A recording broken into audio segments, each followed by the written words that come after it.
សួរបងប្អូនអរគ្នាបាទនៅថ្ងៃនេះក្រុមហ៊ុន Toyota Cambodia បានបន្តរៀបចំនៅកម្មវិធីប្រគល់រថយន្តជូនដល់អតិថិជនរបស់ខ្លួនដែលបានបញ្ជាទិញនាពេលកន្លងមកថែមទៀតហើយបាទដែលព្រឹត្តិការណ៍ថ្ងៃនេះដែរគឺបានរៀបចំឡើងនៅក្រុមហ៊ុន Toyota Cambodia សាខាទួលសង្កែបាទដែលមានការអញ្ជើញចូលរួមពីសំណាក់ភ្ញៀវកិត្តិយសដែលជាអតិថិជនរបស់ក្រុមហ៊ុន Toyota ជាច្រើនក៏ដូចជាថ្នាក់ដឹកនាំរួមនឹងបុគ្គលិក Toyota ជាច្រើនរូបបាទហើយនៅក្នុងឱកាសនេះដែរភ្ញៀវកិត្តិយសដែលបានអញ្ជើញមកទទួលរថយន្តគាត់បានបង្ហាញនៅអារម្មណ៍រីករាយខ្លាំងមែនទែនជាមួយនឹងរថយន្តរបស់គាត់បាទចង់ដឹងថាអារម្មណ៍របស់គាត់យ៉ាងណាហើយគាត់មានប្រសាសន៍យ៉ាងម៉េចតាមដានជាមួយខ្ញុំទាំងអស់គ្នាបាទបាយបងអត់សុបាយរងចាំយូរដែរហើយតាំងពីកក់មកមួយខែចង់មួយខែជាងហើយ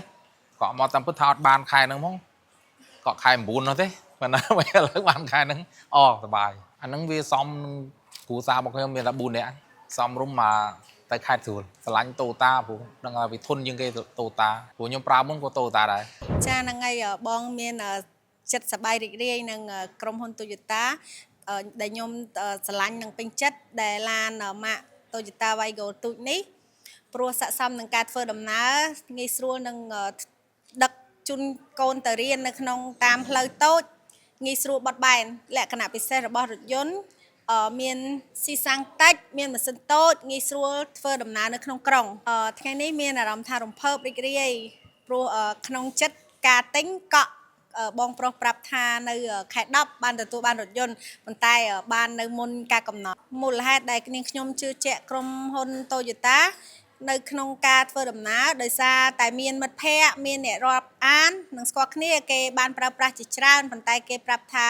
ងាយស្រួលនឹងស៊ីសាំងតិចបាទថ្ងៃហ្នឹងគឺសប្បាយចិត្តហ្មងបងបាទឡានថ្មីសារក្រុមហ៊ុន Toyota យើងដឹងហើយគឺ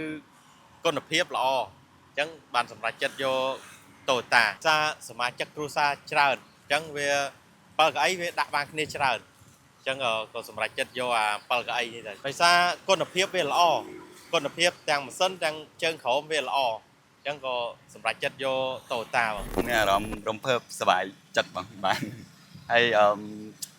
ស្រឡាញ់ឡានហ្នឹងដោយសារតែទី1ស្រឡាញ់គុណភាពរបស់ Toyota ក្រុមហ៊ុនជប៉ុនមកបាទហើយភាពធន់ភាពរឹងមាំអញ្ចឹងបាទហើយណាមួយឡាននេះដូចជាស៊ីសាំងតិចដែរបងប៉ុនផ្លូវបងតិចដែរបងដោយសារ Toyota មានបទពិសោធន៍នៅនេះយូរឆ្នាំមកដូចជាចូល30ឆ្នាំបាទអញ្ចឹងមានទំនុកចិត្តជឿជាក់មួយក្រុមហ៊ុន Toyota ចាក់ស្ដែងទៅមើលព័ត៌មាននៅក្នុង Facebook Page របស់ Toyota បាទហើយក៏ចាប់អារម្មណ៍ទៅក៏មានជាឆាតសួរខាងក្រុមហ៊ុនក៏មានការ reply ជួនលឿនអីចឹងក៏ផ្ញើព័ត៌មានលម្អិតតាក់ទងមួយរថយន្តថែមទៀតបងចំពោះអ្នកអត់តន់ទិញបាទគាត់ចង់ប្រើឡានតាក់ទងមួយភាពធន់រឹងមាំអីចឹងអាចកលេចមកមើលក្រុមហ៊ុន Toyota ដែលគាត់ក្រុមហ៊ុននៅសាខានៅទួលសកែក្រុមហ៊ុនហ្នឹងគឺខាងជប៉ុនហើយសម្រាប់បងប្អូនអរគ្នាមានតម្រូវការទៅលើរថយន្ត Toyota មានចំណាប់អារម្មណ៍ចង់បើកបរតេស្តdriveឬក៏សាកសួរព័ត៌មានផ្សេងៗអាចទំនាក់ទំនងក្រុមហ៊ុន Toyota Cambodia គ្រប់សាខាទាំងអស់បាទឬក៏អាចទំនាក់ទំនងតាមលេខទូរស័ព្ទខាងលើក៏ដូចជាចូលទៅកាន់ page ផ្លូវការរបស់ក្រុមហ៊ុន Toyota Cambodia ដែលក្រុមការងារយើងដាក់ទៅលើ caption នៅលើវីដេអូនេះបាទជាចុងក្រោយនេះខ្ញុំពេញលិនតំណាងក្រុមការងារ Level បាទសូមអរគុណសូមជម្រាបលាបាទ